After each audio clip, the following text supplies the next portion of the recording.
الحمد لله والصلاة والسلام على رسول الله وعلى آله وأصحابه من والاه. ويا ثلاثائي ويا سقلفة كم بركم تقول تبع أفري هجرة نبي ربي عليه الصلاة والسلام.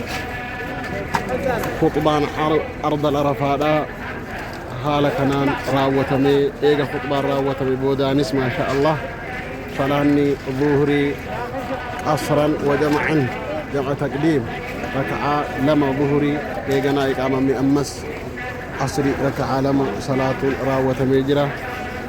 إجابك رسول ربي صلى الله عليه وسلم كان خطبة صلاة برقودان صلاة ركعة لما صلاة سودان أمة محمدين أرآن تنان كيسة راوة الشيخ يوسف ابن محمد ابن عبد العزيز جامو إسانين كان قجيب فهي تجرده.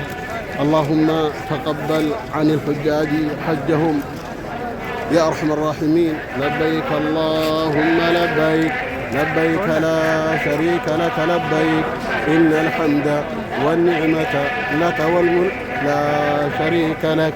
إجا خلبودا كرا أرضي عرفا يوكين جبل الرحمة بكير متي ديمما أتأبتمي نمني ربي إسالافي حنقادو سنتو تأبتودان دعائي خدته خندت بيش هاقمة تقاترتي أرقمنان إيقا قايادة كونس بكي أما إرتي أرقمنكم أرض الأرفان را توقع جيتودا.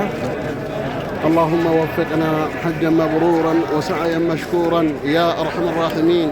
لبيك اللهم لبيك لبيك لا شريك لك لبيك إن الحمد والنعمة لك والملك لا شريك لبيك إن الحمد والنعمة لك والملك لا. الحمد لله وفضله وكرمه وجوده. نحن اليوم 9 من شهر ذي الحجة لعام 1444 من هجرة النبي الكريم عليه أفضل الصلاة وأزكى التسليم. نحن بفضل الله وكرمه وجوده على أرض العرفة على جبل الرحمة. هنا وقف رسول الله صلى الله عليه وسلم من بعد صلاة الظهر. الآن الحمد لله بحمد الله أزف الترحل من أرض العرفة إلى مزدلفة ويفيض الناس من عرفة إن شاء الله تعالى بالباس المجهز من خادم الحرمين الشريفين حفظه الله ورعاه وجزاه الله عنا وعن المسلمين خير جزاء وبارك في عمرهم وبارك في ولي عهده الأمين. إن شاء الله تعالى الآن يتم الذهاب من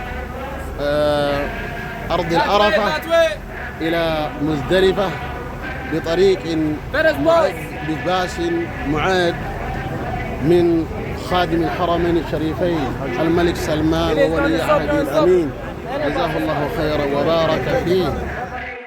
الله أكبر الله أكبر الله. لبيك اللهم